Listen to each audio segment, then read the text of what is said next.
y que su palabra no solamente sea como se dice, saludo a la bandera, ¿no? Escucho, pero aquí en mi corazón nada está pasando. Y tiene que ver mucho con lo que vamos a enseñar. Yo le llamé a esa enseñanza a la manera de Dios. Vamos a ver, por ejemplo, la vida cristiana a la manera de Dios. Vamos a ver, por ejemplo, sacrificios a la manera de Dios, liderazgo a la manera de Dios, ¿no? Es muy común escuchar el día de hoy a personas decir: yo creo en Dios a mi manera, ¿no? Déjame a mí nomás, yo estoy bien como soy. Pero no se trata de nuestra manera, ¿no? Se trata de buscar la manera de Dios, lo que Dios ha dicho en su palabra, y tratar de seguirlo lo mejor que podamos, ¿no? Esa es la idea. Ok, pero sin más preámbulos, vamos a orar para empezar, que Dios nos hable en esta noche. Amado Señor, realmente tenemos muchas ganas de querer escucharte, de que le hables a nuestro corazón. Nuestra vida, Señor, necesita tu luz. De repente tenemos que tomar decisiones importantes, Señor. De repente, Señor, hay cosas que ya nos vienes hablando y pedimos tu confirmación, Señor Jesús, en esta noche. O de repente muéstranos, Señor, algo que no hemos estado viendo. A veces pasa en nuestro caminar cristiano, creemos que las cosas están como que no, todo tranqui, pero revélanos, Señor, si hay algo de lo cual no te está agradando en nuestra vida, Señor. Realmente estamos tan impresionados, Señor, de tu grandeza, de tu amor, de tu misericordia, que queremos con todas nuestras fuerzas, lo mejor que podamos, Señor, agradarte. Y si hoy tienes algo para nosotros, lo queremos, Señor. Queremos ser mejores hijos tuyos hoy día, Señor. Y que tu palabra, Señor, realmente tenga un impacto en nuestros corazones. Y por eso te pido la guía de tu Espíritu Santo, Señor, para que nos puedas, Señor, iluminar y dar el entendimiento que necesitamos, Padre. Amén. Muy bien, vamos a abrir nuestras Biblias en el libro de Isaías, en el capítulo 56. Por favor, si no tienes una Biblia, levantas la mano. Si alguien no tiene una Biblia, por favor, ya hay una persona sin Biblia, Giuseppe o Rodriguito nos van a ayudar. Aquí adelante, por favor, Rodri. Isaías capítulo 56. Muy bien, si tuviésemos que bosquejar este capítulo, sería bien sencillo. No, ha sido bien sencillo bosquejarlo. Por ejemplo, versículos 1 y 2, Dios le va a hablar a su pueblo y les habla a su pueblo del tiempo presente, en ese momento que Isaías está hablando. Versículos del 3 al 8, ya no le habla solamente a su pueblo, sino se dirige a todas las etnias, a todas las razas, a todas las naciones, y está hablando en un tiempo futuro. Y los últimos versículos del 9 al 12, Dios ya no le habla ni a su pueblo ni a todas las naciones, sino que se dirige a un grupo pequeñito, que son los líderes de Israel. Y les va a hablar en el tiempo presente, en el momento que Isaías está viviendo, ¿ok? Más o menos esa es la estructura de este capítulo. Vamos a empezar leyendo el versículo 1. Dice así: el Señor ha dicho, practiquen justicia y ejerzan derecho. Ya se acerca mi salvación, mi justicia pronto va a manifestarse. Miren qué interesante. Dios le dice a su pueblo, practiquen justicia. ¿Qué cosa significa esto? A ver, primero voy a empezar con decir qué no es practicar justicia, ¿no? ¿Qué no es? No es practicar justicia el tomar venganza, ¿no? Mucha gente piensa, no, que sea justicia, ¡pam! Le voy a dar como se merece, como me hizo, así se le aplico. No, eso no es practicar justicia según la Biblia. ¿Qué cosa no es? Tampoco es tratar de alcanzar salvación por medio de mis obras, ¿no? Eso no enseña la Biblia en ningún lado de las Escrituras. Eso no es bíblico. Isaías no está invitando a que la gente pueda ser salva por obras, no va por ahí. Ahora, ¿qué sí es practicar justicia? Practicar justicia es vivir con rectitud, vivir de acuerdo a los estándares de Dios. a los estándares que Dios y a los principios que Dios ha establecido. ¿En dónde? En su palabra. De eso se trata, practicar justicia y ejercer derecho, de vivir conforme a la palabra de Dios, a sus principios, aplicado a toda mi existencia, a toda mi vida, a toda área, a todo rincón, aplicando siempre la palabra de Dios. Versículo 2 dice: dichosos los que observan fielmente el día de reposo y se mantienen firmes en su práctica de no profanarlo. Dichosos los que frenan su mano para no cometer ninguna maldad. Y aquí tenemos dos ejemplos que la Biblia nos pone de cómo nosotros podemos practicar justicia. Y si ustedes pueden observar el versículo 2 está compuesto por dos frases que están claramente diferenciadas por los signos de admiración, ¿cierto? Hay dos frases ahí. La primera dice: dichosos, o sea, felices los que observan el día de reposo. Esa es la primera. Y la segunda es: dichosos, felices los que frenan su mano para no cometer ninguna maldad.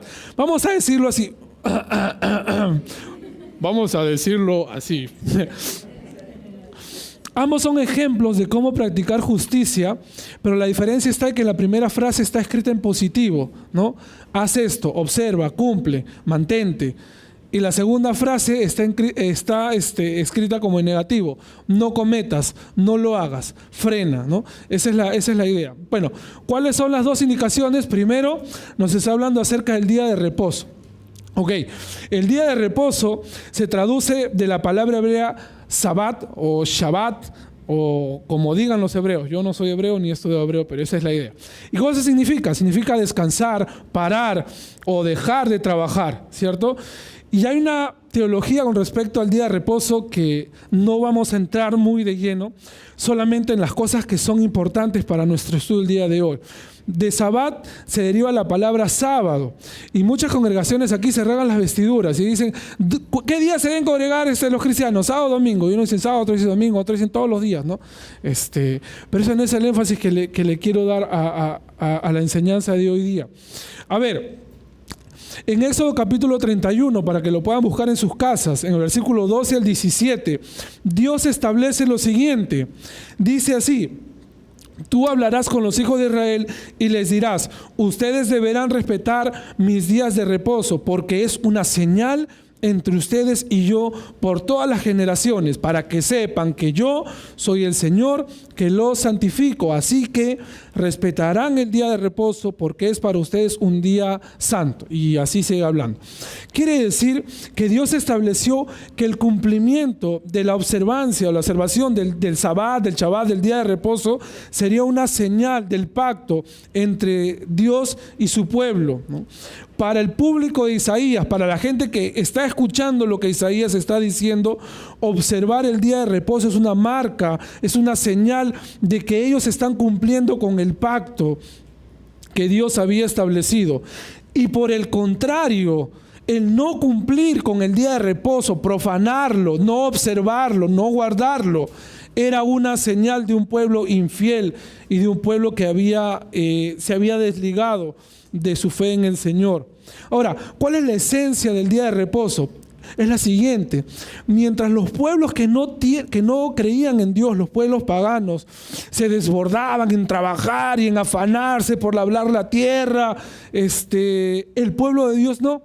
Al pueblo de Dios se le había establecido un día. ¿Para qué? Para reposar. Pero no solamente es como un reposo: me voy a mi jato panza arriba y a mirar tele todo el día. No, no era la idea. ¿Cuál es la idea? La idea era consagrarse. O sea, que ese día para el pueblo de Israel sea un día exclusivo. Ellos se consagraban de manera exclusiva, dejaban de hacer cualquier cosa laboral y se dedicaban ¿a quién? A su relación con el Señor. Esa era la figura, ¿ok? Para el pueblo de Israel, guardar el sábado significaba fidelidad a Dios, confianza. Claro, porque si dejaban de trabajar, aquí, ¿de dónde? Ellos tenían que confiar en el Señor. Ellos tenían que reconocer quién era su sustentador, su proveedor, su padre. Guardar el sábado significaba que ellos estaban reconociendo la soberanía de Dios sobre todo lo que sucede, sobre los animales, sobre las tierras, sobre la naturaleza, las lluvias, los campos, las estaciones, el sol, la lluvia, etcétera, etcétera, etcétera.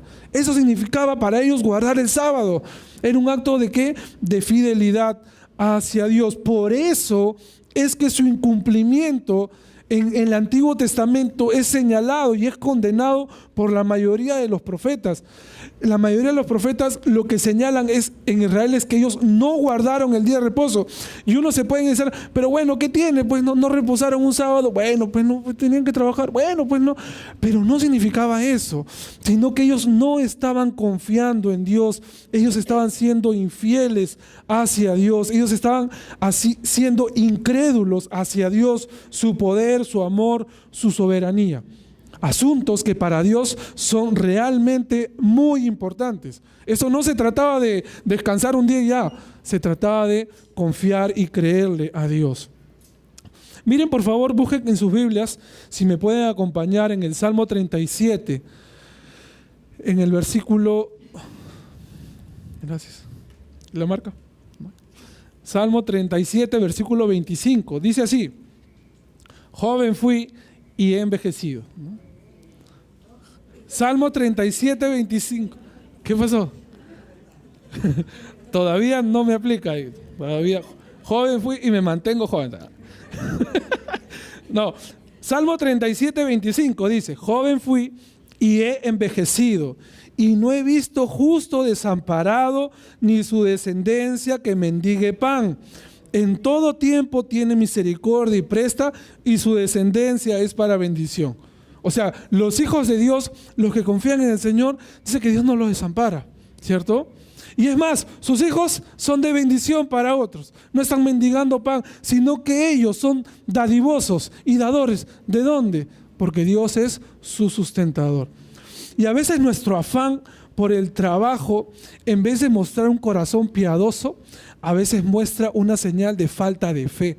Soy tan afanado con los estudios y con el trabajo que pienso que todo depende de mí, de mi esfuerzo, que si yo no hago algo las cosas no van a marchar. ¿Y dónde está Dios? No es que creemos en un Dios sustentador, proveedor, bueno, buen padre y todo eso. Bueno, es una forma práctica de poner nuestra fe en marcha. Por ejemplo, en el libro de Filipenses, en el capítulo 4, en el versículo 11, Pablo dice así: no lo digo porque tenga escasez, pues he aprendido a estar contento en cualquier situación. Sé vivir con limitaciones y también sé tener abundancia. En todo y por todo estoy enseñado, tanto para estar satisfecho como para tener hambre. Lo mismo para tener abundancia que para sufrir necesidad. ¿Cómo termina? Todo lo puedo en Cristo que me fortalece. ¿No? Eso nos gusta, pero lo anterior también es importante. A ver, me llama mucho la atención ese pasaje, ¿saben por qué? Porque dice que aprender a vivir en necesidad es algo que se aprende, es algo que se aprende, ¿no? Y para aprenderlo hay que experimentarlo, hay que vivirlo, ¿no? Nadie aprende a vivir en escasez si no la vive, pues, ¿no? Y yo me preguntaba, ¿y qué tal si la lección para nuestra vida en este tiempo es como vivir con un poquito de limitación? Pero yo estoy afanado con no y no. Pero de repente Dios se quiere manifestar de una manera muy poderosa en mi vida. Pero yo estoy ahí y dale afanado con el trabajo, y dale afanado, trabajando 24/7. No tengo tiempo ni para nada, ya ni para pasar tiempo con Dios, menos para mi esposa, menos para mis hijos, menos para la iglesia, ¿no? De vez en cuando tengo tiempo me acuerdo. Y si estoy descansado voy, si no, a descansar se ha dicho. ¿Y dónde está nuestra fe, hermanos? ¿Queremos practicar justicia? ¿Queremos vivir a la manera de Dios? Descansa, confía en el Señor, confiemos en el Señor, no nos afanemos por el día de mañana. Cada día tiene su propio afán.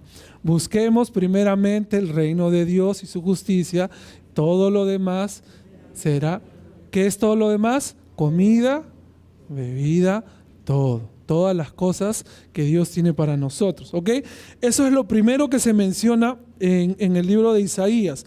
Lo segundo que menciona Isaías dice, frena, algo así, ¿no? Frena, métele palanca, detente, para no cometer ninguna maldad. Y llamó mucho mi atención esa palabrita de frenar, porque tú frenas algo que está en movimiento, en marcha, ¿cierto? O sea, no vas a frenar algo que está quieto, no tiene sentido. Entonces habla de un cambio de estado, ¿no? Pasó de estar moviéndose a estar quieto. Y practicar justicia tiene que ver o está íntimamente relacionado con dejar de hacer lo malo, ¿no? Detenernos de hacer lo que no le agrada a Dios, ¿no? Escuchen esto, por favor. No podemos ser cristianos y vivir como no cristianos. Eso no tiene sentido. No me puedo llamar cristiano y vivir como un no cristiano o hacer cosas que a Dios no le agradan. Eso está mal. Eso no tiene lógica. Eso es incongruente, incoherente, ¿sí? Por ejemplo, en el libro de Isaías, justo en el capítulo anterior, leímos la semana pasada, cuando Walter enseñó, versículo que llamó mucho mi atención, versículo 6 del capítulo anterior, dice: busquen al Señor mientras pueda ser hallado, llámenlo mientras se encuentre cerca, que dejen los impíos su camino y los malvados sus malos pensamientos, que se vuelvan al Señor nuestro Dios y Él tendrá misericordia de ellos, pues Él sabe perdonar con generosidad. O sea, hay que dejar de hacer cosas. O sea, no es que vine a ser cristiano y como entendí la gracia, hago de la gracia una desgracia y todo me es permitido. No, no es así, porque te estás haciendo daño. Y no solamente eso, estás deshonrando el nombre de Dios. O sea, nosotros como cristianos somos embajadores del nombre de Cristo. ¿Te has puesto a pensar alguna vez en eso? A donde vayas, tú representas a Cristo. Yo represento a Cristo. Y tenemos que tener mucho cuidado en cómo estamos representando a Cristo. No puedo vivir un cristianismo a mi manera. Eso no es bíblico, eso no tiene sentido, ¿no? Ok, vamos a seguir leyendo. Y aquí va a cambiar un poquito el enfoque que hace Isaías. En el versículo 3 vamos a leerlo hasta el 7, perdón. Dice: que no diga el extranjero que me sigue. Por favor, subrayen ahí que me sigue. El Señor me apartará totalmente de su pueblo. Ni diga tampoco el eunuco: miren, soy un árbol seco. Porque yo, el Señor, digo a los eunucos que observan mis días de reposo, subrayen, y opten por hacer lo que yo quiero, y se aferren a mi pacto. 2 puntos. En mi casa y dentro de los muros de mi ciudad los haré más famosos que si hubieran tenido hijos e hijas. Les daré nombre perpetuo que jamás será olvidado. A los hijos de los extranjeros que me siguen, subrayado, y me sirvan, subrayado, que amen mi nombre, subrayado, que sean mis siervos, subrayado, y a todos los que observen el día de reposo y no lo profanen, subrayado, y se aferren a mi pacto, subrayado. ¿Cuál es la promesa? Yo los llevaré a mi santo monte para que se alegren en mi casa de oración. Sus holocaustos y sus sacrificios serán bien recibidos sobre mi altar, porque mi casa será llamada casa de oración para todos los pueblos. Ok, Isaías quiere expresar a sus lectores el deseo que habita en el corazón de Dios. ¿Cuál es ese deseo? El deseo de Dios es que toda persona, sin importar el trasfondo, origen, habite en su templo durante su reino milenial. Ese es el corazón de Dios. ¿Y por qué? Porque Dios ama a su creación, porque Dios no quiere que nadie se pierda. Hemos repasado hace varias semanas, me acuerdo de una enseñanza que nos hablaba que Dios es grande en misericordia, ¿cierto? Grande en misericordia y es paciente. Ahora, para resaltar ese deseo, para que Isaías resalte ese deseo en el corazón de Dios, va a colocar 2 casos críticos. ¿Cuáles son? Los extranjeros y los eunucos. O sea, lo que Isaías nos quiere transmitir en estos versículos es que Dios desea que todas las personas, sin importar trasfondo o origen, vengan a la casa de Dios en su reino milenial. Y para enfatizar ese deseo va a colocar 2 casos, los extranjeros y los eunucos. Ok. A ver, cuando hablamos de extranjeros, hablamos de una persona que no es israelita en ese momento, ¿no? Que no es parte del pueblo de Dios, que en sus orígenes por ser parte de otro pueblo, practicó o se crió en otras religiones, adorando a otros dioses, diferente al Dios de la Biblia, ¿no? Esa es la idea. Y cuando la Biblia menciona a los eunucos son hombres que son castrados, ¿no? Que no tienen su órgano sexual, son hombres que fueron castrados, ¿no? Y por lo tanto están imposibilitados de tener descendencia, y por lo tanto perpetuar su nombre. Y en la sociedad en la cual vivía Isaías, en la sociedad antigua, eso era mal visto, ¿no? En su contexto. A los eunucos en la Biblia, si ustedes lo buscan en el libro de Deuteronomio, en el capítulo 23, búsquenlo en sus casas, porque de repente les estoy floreando. Deuteronomio, capítulo 23, versículo 1, vemos que los eunucos, por ejemplo, quedaron excluidos de los momentos de adoración hacia el Señor, ¿ok? ¿Por qué? Debido a su mutilación deliberada. O sea, la mutilación de sus genitales era un acto deliberado que violaba el propósito de Dios para el hombre. ¿Cuál era el propósito de Dios para el hombre? Reproducirse, descendencia. Ok, si yo mutilo mis genitales, estoy violando ese propósito divino. Y esto estaba asociado a prácticas idolátricas o paganas. ¿Ok? Entonces, en Deuteronomio ustedes van a ver que Dios dice que los eunucos no podían ser parte de los tiempos o de los momentos de adoración hacia Dios. ¿Ok? Pero aquí, en Isaías, vemos que Dios está llamando a todos. Incluso aquellos que quedaron en un momento excluidos, Dios los está llamando hacia su casa, hacia su presencia. ¿Okay? Porque ese es el corazón de Dios, no importando el trasfondo religioso, cultural, étnico, racial, social, no importa mi estatus social, económico. Dios lo que desea es que la gente llegue hacia su templo durante el milenio, ¿okay? Y ese debería ser nuestro corazón también, ¿no? Nuestro corazón debe ser que la gente conozca al Señor. No sé si les ha pasado, a mí me ha pasado, de repente no, porque ustedes son más santos. Pero a mí me ha pasado, por ejemplo, que a veces estoy en el trabajo y una persona me cuesta quererla, me cuesta amarla. No, que lo voy a predicar, que se reviente. A la cuando yo ya sé a dónde me voy a ir y yo sé a dónde te vas a ir, digo, ¿no? Bien carnal, ¿no? Bien duro mi corazón. Pero a veces yo digo, no, ese pata no se va a convertir. ¿Qué se va a convertir? Si mira cómo es. Y me olvido cómo era yo, ¿no? O sea, si Dios pudo cambiarme a mí, puede cambiar a cualquiera. Si Dios pudo cambiarte a ti, traerte a la iglesia un sábado por la noche, puede hacer cualquier cosa, ¿cierto? Pero a veces nos olvidamos y nos ponemos muy religiosos, ¿cierto? Y creemos, no, esa persona, y comenzamos a calificar quién sí y quién no. Ese no es el corazón de Dios. El corazón de Dios es para cualquier persona, la salvación es para cualquiera, y ese debe ser nuestro corazón. Pero quiero que noten algo, por favor. Si bien es cierto, el corazón de Dios es que todos vengan, no todos van a entrar. O sea, y ese es como que lo que estaba subrayando la lectura, ¿cierto? Porque no se trata del hecho de que todos los extranjeros y todos los eunucos y todas las naciones van a entrar. No. Ahí hemos subrayado en el texto, aquellos que me sirven, aquellos que me aman, aquellos que se aferran a mi pacto, aquellos que eso. O sea, no es que todos van a entrar.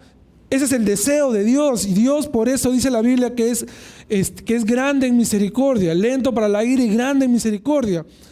Pero también tiene que haber una respuesta del hombre, ¿ok? Y esa muchas veces es la traba. La invitación es para todos, pero solamente aquellas personas que cumplan con el pacto van a tener acceso. La salvación no es a la manera del hombre, sino es a la manera de Dios. La gente no va a llegar al cielo por creer que son buenas personas. No vas a llegar. Te vas a quedar ahí. Pedro, tu dedo. Abajo, lejos de la presencia de Dios. En nuestra generación, Dios ha establecido un nuevo pacto. El pacto antiguo, el pacto basado en la ley, basado en sacrificios, ceremonias y todo eso, vamos a decirlo así, tuvo su tiempo. En nuestra generación hay un nuevo pacto, y ese nuevo pacto está ¿en quién? En Jesucristo, en su muerte y en su sangre. Tú puedes tener acceso hoy día a ser parte del pueblo de Dios, de la familia de Dios, si pones tu confianza en Jesucristo como tu Señor y Salvador personal. ¿Sabes qué? Dios quiere que tú estés en su casa, en su templo. Dios quiere tenerte ahí, pero tiene que haber una respuesta de tu parte. Si tú no das esa respuesta, tú le estás diciendo, no, Dios, yo quiero hacerlo a mi manera, pero no va a funcionar a tu manera. Unos versículos que les voy a leer, por favor. Dice Hechos capítulo 4, versículo 12. Dice, en ningún otro hay salvación, porque no se ha dado a la humanidad ningún otro nombre bajo el cielo mediante el cual podamos alcanzar la salvación. No hay otro nombre, no hay otra persona. María no te va a salvar. Así le reces, así creas, así lo que sea, no te va a salvar. El Papa no te va a salvar. El pastor no te va a salvar. Solamente la salvación está en una persona. Y esa persona es Jesucristo. ¿Okay? Dice en el mismo libro de Hechos, dice, por lo tanto, arrepiéntanse y vuélvanse a Dios para que sus pecados les sean perdonados. Si tú no te arrepientes de tus pecados, si tú no le pides perdón al Señor por tus pecados, no habrá salvación. Eso dice la Biblia. Romanos en el capítulo 10, versículos 9 y 10, que dice, si confiesas con tu boca que Jesús es el Señor y crees en tu corazón que Dios le levantó de los muertos, entonces serás salvo. Así, tiene que haber una confesión. ¿Qué significa eso? Yo entendí que soy un pecador, entendí que he hecho cosas malas, entendí que solamente en el nombre de Jesús hay salvación, solamente en su persona. Entonces me aferro a esa verdad y confieso con mi boca que Él a partir de hoy día va a ser mi Señor y mi Salvador. Que ya voy a dejar de creer que voy a llegar a Dios por mi religión, por mis buenas obras, porque soy mejor que mi vecino, porque me porto mejor, porque tengo una carrera, 2 carreras, 3 doctorados, 5 doctorados, 20 carros, 50 carros, lo que sea. Nada, solamente deposito mi fe en Jesucristo como mi Señor y Salvador personal. Cuando tú haces eso, dice la Biblia que Dios te regala salvación. Para ti. Wow, reciba. Dios nos regala salvación a nosotros. Ok, dense cuenta por favor que las razones por las cuales una persona quedaría excluida de estar en la casa de Dios durante el milenio ya no tiene que ver con su trasfondo, no tiene que ver con su origen, sino tenía que ver con su respuesta al pacto que Dios estableció. Y eso es para nosotros también, no importa de dónde vengas, no importa quién sea tu papá, no importa tu familia, si tú no tienes una respuesta positiva ante Jesucristo y su pacto y su sangre derramada, ante su señorío, entonces no vas a poder entrar. Por el contrario, si tu respuesta es positiva, no importa de dónde vengas, no importa lo que hayas hecho, no interesa, porque el perdón de Dios es tan grande que no importa tu pasado, Dios quiere perdonarte. Eso es maravilloso. Ahora, ¿cómo será la casa del Señor durante el milenio? Esos versículos lo explican bastante bien. Primero, va a ser en Jerusalén. Ustedes sabían, por ejemplo, que hoy día en Jerusalén hay una mezquita, ¿cierto? Una mezquita musulmana. Bueno, eso va a estar como, Dios la va a exterminar y va a poner ahí el nuevo templo. Recuerden esto, a lo largo de la historia han habido, primero el templo de Salomón, ¿cierto? Fue destruido por los babilonios. Luego vino el templo de ¿quién? De Zorobabel, ¿sí? Que estaba más chiquito y la gente no le daba tanta bola, pero ahí estaba, el templo de Zorobabel. Luego vino el templo de Herodes el Grande, en los tiempos de Jesús, que fue destruido por los romanos en el año 70, más o menos, después de Cristo. Y la promesa en esos versículos no es en ninguno de ellos. La promesa es en el templo, pero del milenio, porque en el milenio va a haber un nuevo templo. Y eso está descrito en el libro de Ezequiel, de los capítulos 40 al 48. Ahí tienen un día para leer cada día y el domingo leen 2. Ahí está. Ezequiel del capítulo 40 al 48 nos habla cómo va a ser el templo en el milenio, ¿sí? Pero ¿dónde va a estar? En Jerusalén. Ahí va a estar ese templo milenial durante el reinado de Jesucristo. ¿Quiénes van a estar? Eso es alucinante. Gente de todas las naciones, gente de todo el mundo, de todas las etnias, de todas las razas, que hayan confiado en Jesucristo como su Señor y Salvador, vamos a estar ahí. Todos vamos a estar ahí. ¿Y qué va a pasar? Dice en este texto que va a haber alegría. Pero la palabra alegría es como que no se describe muy bien. Pero realmente lo que la Biblia está diciendo es que va a haber un gozo. Ese gozo que viene del Señor. Pero dame un ejemplo, te doy un ejemplo. Dice la Biblia que había una señora que se llamaba Ana, ¿no? Y que Ana estaba muy angustiada porque no podía tener su hijito. Y ella lloraba. Iba todos los días al templo y lloraba. Señor, por favor, me dijo. Todos los días, arrodillándose y clamando al Señor. Dios responde su oración. Y Ana lo que dice es esto: mi corazón se goza en Dios. O sea, es ese gozo de la presencia de Dios. Eso es lo que va a pasar en la casa de oración, en el templo de oración durante el milenio. Las personas que estemos ahí vamos a disfrutar 100% del gozo del Señor. ¿Qué más va a haber? Se nos describe que va a haber holocaustos, ¿ok? Sacrificios.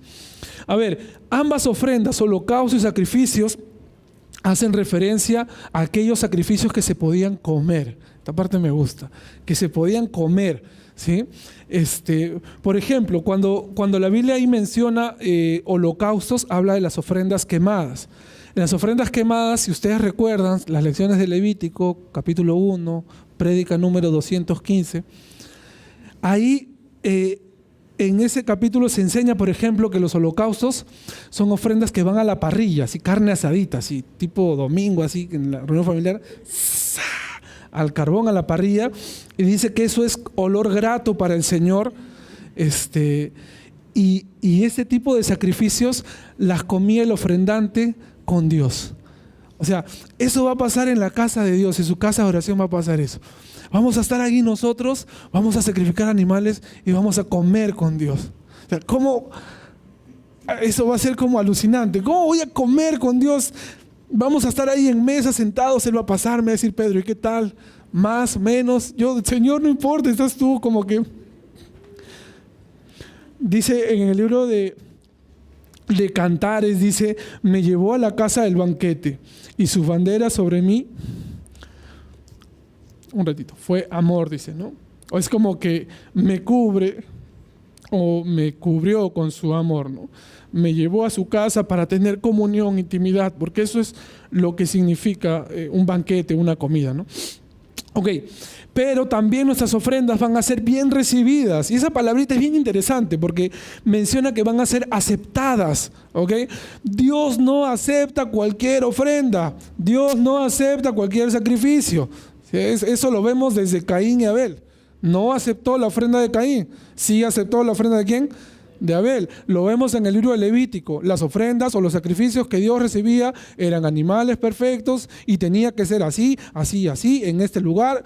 O sea, Dios no recibe cualquier ofrenda, pero en ese lugar y en ese momento en la casa de oración, nuestras ofrendas de gratitud, vamos a estar con el Señor y Dios las va a recibir. Eso es alucinante. O sea, mis ofrendas, Dios las va a recibir con gratitud. Ahora, es interesante, por favor, ver que la casa de oración no es una casa de sacrificio, sino es una casa de oración. No se le llama casa de sacrificio, se le llama casa de oración. ¿Por qué? Porque en esa casa va a haber intimidad, va a haber comunión, va a haber compañerismo con el Señor. Y siempre que hay eso, los sacrificios son la consecuencia de la intimidad y la consagración del Señor. Todos vamos a tener participación activa en la adoración y Dios va a aceptar nuestra adoración, nuestros holocaustos. ¿Qué más se menciona acá? A ver, lo que he estado repitiendo: un altar y una casa de adoración. ¿Qué cosa es el altar? El altar es el lugar donde se ponen los animalitos, ¿cierto? Para sacrificarlos, es como la parrilla, algo así, ¿no? Okay. Y dentro del templo, desde el templo de Salomón, el templo de Zorobabel y el templo milenial, es increíble. ¿Saben dónde estaba el altar? El altar estaba en la entrada. Antes de que tú pases al lugar santo, santísimo, afuerita, ahí estaba el altar. ¿Y saben por qué estaba ahí afuera? Para que tú y yo recordemos que para acceder a Dios necesitamos ¿qué? Un sacrificio. O sea, no podemos llegar a Dios sin el sacrificio. Por eso que estaba en la entrada, para que recordemos que si Cristo no está en medio entre Dios y yo, si yo echo a un lado a Cristo, no voy a poder llegar a Dios. A la presencia de Dios eso es imposible. A ver, les voy a leer por favor un pasaje de Ezequiel. el capítulo 43. Dice así, Ezequiel capítulo 43 dice: el hombre me llevó luego a la puerta que da hacia el oriente, y vi que la gloria del Dios de Israel venía del oriente. Podía escucharse un rumor como de muchas aguas, y por causa de su gloria la tierra resplandecía. Lo que vi tenía el aspecto de una visión, como la que tuve cuando el Señor vino a destruir la ciudad, y como las que tuve junto al río Quebar. Entonces me incliné sobre mi rostro, y la gloria del Señor penetró en el templo a través de la puerta que daba al oriente. Y el Espíritu me levantó y me llevó al atrio interior, y allí vi, ay, se me está moviendo el mouse, cómo la gloria del Señor llenaba el templo. Okay. En esa visión, Ezequiel está describiendo el templo milenial, pero en esos versículos dice lo siguiente: ¿qué es lo que va a haber en todo el templo en el milenio? Según esos versículos, ¿la gloria de quién? Claro, muy bien, no es Doña Gloria, es la gloria de Dios, la presencia de Dios en todo el templo va a estar ahí. Y es una imagen espectacular. Desde el primer templo que fue construido por Salomón hasta el templo milenial, a pesar de que el templo tenía oro, madera fina y todo lo demás, y piedras preciosas y telas, la grandeza del templo no estaba en sus materiales, sino en la presencia de Dios, que Dios manifestaba su presencia visible en el templo, ¿no? En Isaías el templo es llamado casa de oración, no solo porque se van a repetir rezos, ¿no? La gente va a estar rezando, no, sino porque el sentido de oración no es una parla. La oración no es, no, tampoco es una lista de quejas o de reclamos, como vas a Telefónica, no, tampoco es eso. La esencia de la oración es intimidad, es comunión, es estar cerca. Cuando Jesucristo dijo: yo me voy, pero voy a regresar, velen y oren para que no caigan en tentación. O sea, quiero que estén cerca de mí para que no caigan en tentación. O sea, la idea, ¿qué cosa es? Que la oración es intimidad, es comunión, es acercarme a Dios, es explorar el corazón de Dios, y es dejar que Dios explore mi corazón y mi mente. Orar es abrir mi corazón, mi realidad, mi ser ante el Creador, y dejar que su presencia comience a caer sobre mi ser y comience a transformar mi corazón y me transforme a la imagen de su Hijo. Eso es oración. Orar no es repetir una gracias Señor por los alimentos, amén. Gracias Señor por los alimentos, amén. Que me vaya bien el trabajo, Señor, amén. No. Orar es intimidad. Orar es comunión. Orar es: me acerco al Señor, le abro mi corazón, estoy abierto a ti, Señor, conoce todo de mí. No quiero que haya nada que tú no sepas, no quiero que haya nada que tú no conozcas. Estoy totalmente rendido a ti para que tú hagas conmigo según tu voluntad. Oración es adoración. ¿Okay? Entonces, la casa de Dios se le llama casa de oración porque es un templo de comunión, de intimidad, de adoración, ¿no? Porque esto es lo que hace, o es el fruto de la oración. Pueblo que ora, pueblo que vive en comunión con Dios, pueblo que vive en intimidad con Dios, y pueblo cuya adoración es natural y es una respuesta espontánea a Dios. ¿Alguna vez te ha pasado que te cuesta alabar al Señor? ¿Que te cuesta cantarle al Señor? ¿No será que estás dejando de orar? Cuando yo oro me acerco a Dios, y cuando estoy cerca de Dios, ¿saben cuál es la respuesta de mi corazón? Adorar. No tengo otra. Cuando estoy cerca de Dios y su presencia inunda mi ser, solamente salen palabras de adoración. No lo fuerzo, no lo escribo, no tengo un guión. Es una respuesta natural de un corazón que está cerca del Creador del universo. Eso es lo que Dios desea. Y ese es el sentido, eso es lo que va a pasar en el templo durante el milenio: adoración a Cristo, ofrendas, gente de todas las naciones, de todas las etnias, que creyeron en Cristo como su Señor y Salvador, comidas con Dios mismo, y eso es como una imagen del reino milenial. En el versículo 8 dice así: todavía habré de reunir con ustedes a otros que estoy por reunir. Es medio raro, ¿no? Todavía estoy por reunir con ustedes a otros que voy por reunir. Palabra del Señor, de Dios el Señor, a los dispersos de Israel. ¿Cuál es el sentido? Bueno, la idea es la siguiente, ¿no? Que Dios va a reunir a aquellos que todavía no son su pueblo, ¿sí? Tanto judíos como gentiles. Ahí estoy yo. Ahí estás tú. Uy, ahí estoy yo. Ahí estás tú. Si de algo tienes que estar seguro es que estás ahí. No te vayas de este lugar si es que no tienes la certeza, porque estamos hablando de eternidad. Eso es muy importante. Ok, vamos a ver la última parte. Aquí cambia el sentido. Ya no está hablando a todas las naciones. Ahora le va a hablar a los líderes de Israel. Ya no se va a enfocar en el milenio. Ahora se va a enfocar en el presente, pero no en el presente de hoy, 2018, en el presente de Isaías, ¿no? Los líderes del tiempo de Isaías. Ustedes, bestias del campo, no mentira. Ustedes, bestias del campo, y ustedes, fieras del bosque, vengan y devoren. Todos los que vigilan a mi pueblo son ciegos e ignorantes. Todos ellos son como perros mudos, que ni ladrar pueden. Siempre somnolientos y echados, les encanta dormir. Son como perros comilones e insaciables, y quienes los guían no saben entender. Todos ellos van por su propio camino. Cada uno va por su lado, buscando su propio provecho. Los invitan a tomar vino y a emborracharse con sidra, mientras les aseguran que el día de mañana será mejor que el presente. Bueno, esto es como terrible, ¿no? Pero ese era el contexto en el cual vivía el pueblo de Dios. Así eran sus líderes, ¿no? Primero, Isaías hace un llamado ¿a quién? A las fieras, a las bestias del campo. ¿Para qué? Para que se los coman vivos, para que los devoren. Esa es la idea, para que se los coman, ¿no? Esa es la idea. Ahora, Pedro, ¿por qué tan fuerte? ¿Ya? Ustedes búsquenlo en sus casas. Levítico 26, 21 y 22. Dice, por ejemplo, que una de las consecuencias de la desobediencia es que Dios iba a enviar fieras feroces o bestias feroces para que arrebaten al pueblo, ¿no? Iba a ser una consecuencia de la desobediencia al pacto de Dios.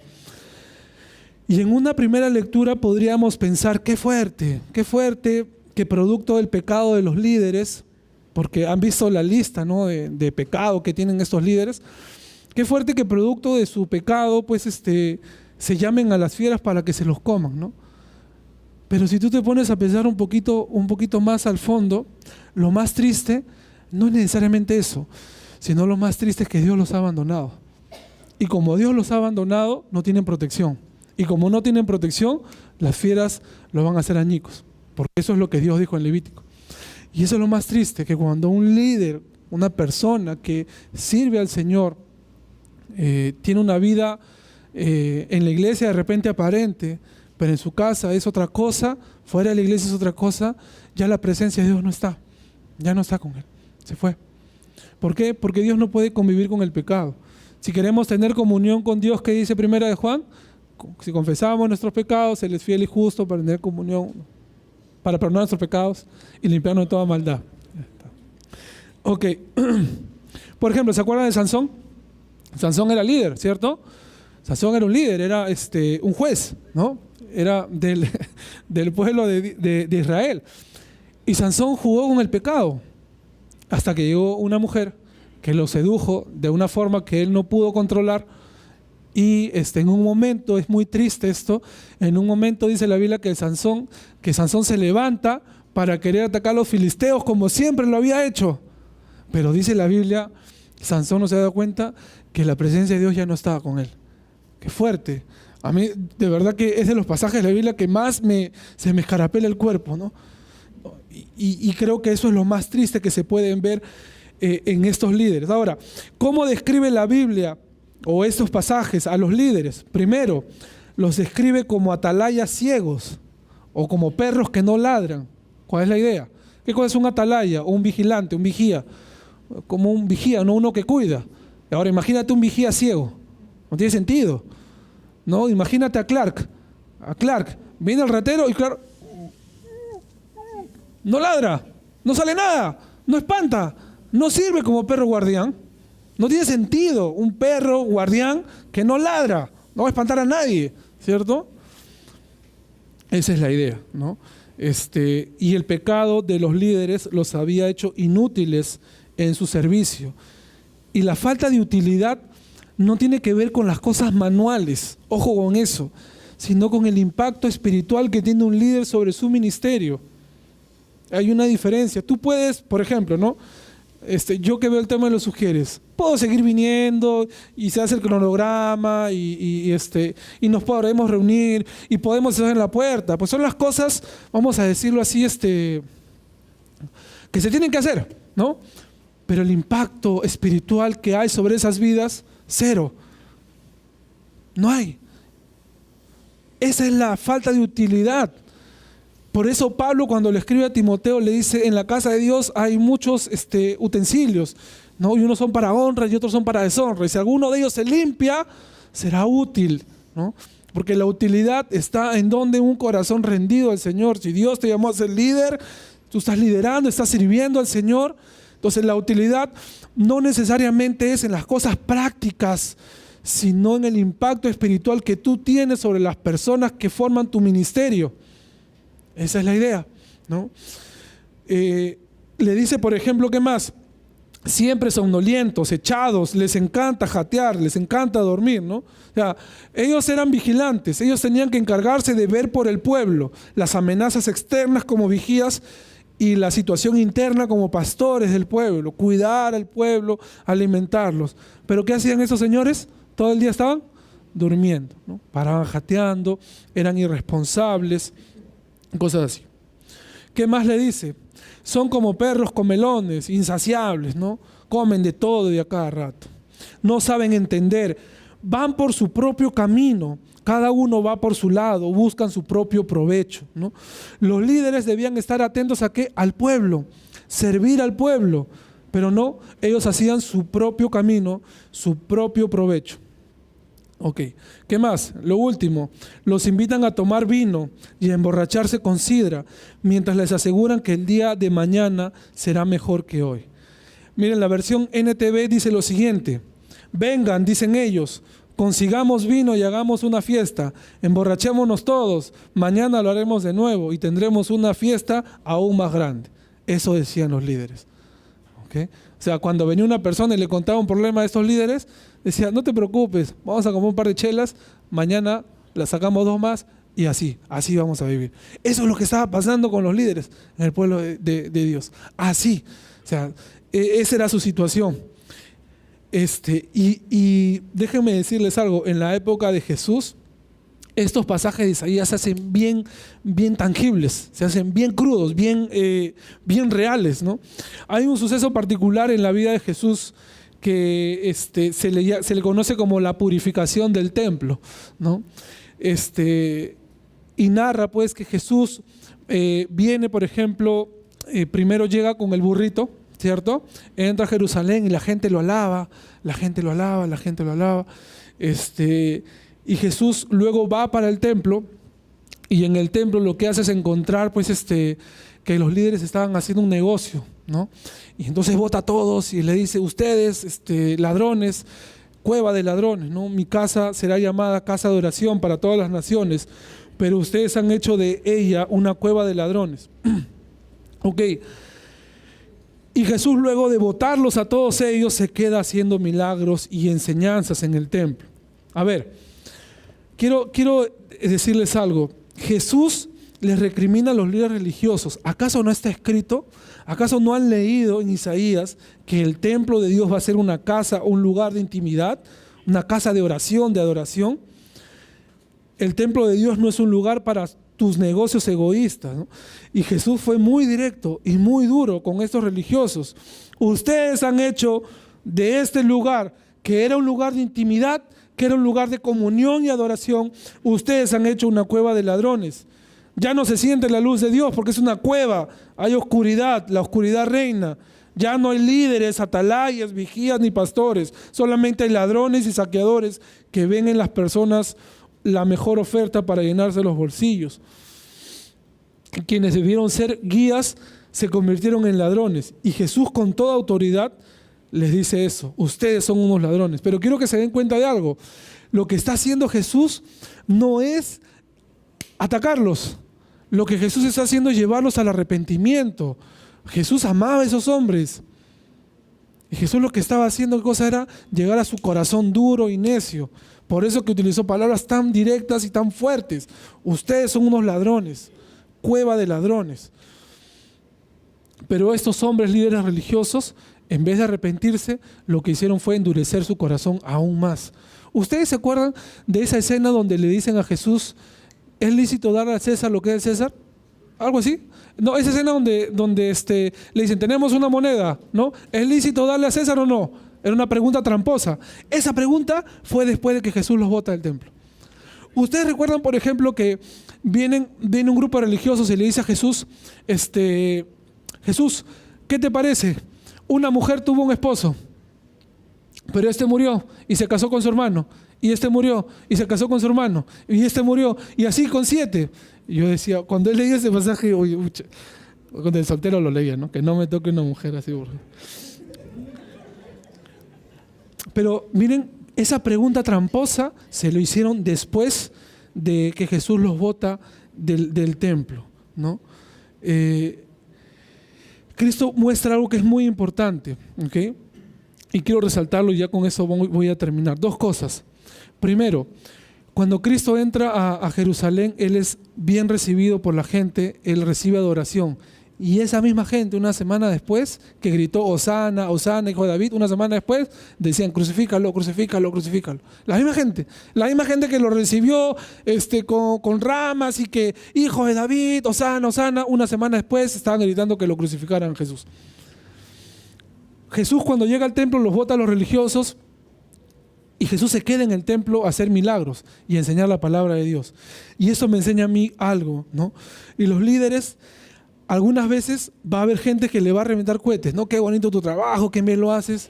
Pero ¿sabes qué? Muchas veces somos tentados en eso, a comernos eso, ¿no? Sí, se nos infla el pecho, no, yo soy, es mi trabajo, es mi chamba, ¿no?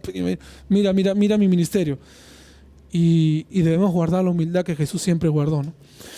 Jesús, cuando los líderes religiosos se pusieron en contra de él, no les tuvo miedo. Él siguió firme en el servicio y en lo que Dios los había llamado a hacer, ¿no? Ok. En esa misma parte, en el libro de Lucas, en el capítulo 19, si gustan lo buscan en su casa, cuando Jesús va a entrar a Jerusalén, antes de que suceda la purificación del templo, Jesús dice lo siguiente. Jesús mira a Jerusalén desde arriba y Jesús comienza a llorar. Lucas 19. Jesús comienza a llorar y le dice a Jesús, ¿por qué te pasa? Y Jesús dice lo siguiente, no te diste cuenta cuando Dios vino a visitarte. Esa fue la frase de Jesús al ver a Jerusalén. No te diste cuenta cuando Dios vino a visitarte. Que no sea ese nuestro caso, hermanos. Dios se está acercando a nosotros. Desde la semana pasada nosotros hemos leído Isaías 55. Busca a Dios mientras éste pueda ser hallado. Hay momentos en que nuestra vida está sensible a Dios. Por eso estás aquí. Por eso estás aquí. Porque estamos respondiendo a ese llamado de Dios. Sigue así. No seamos como el pueblo de Israel, que el Salvador del mundo vino en medio de ellos y no se dieron cuenta que Dios los estaba visitando.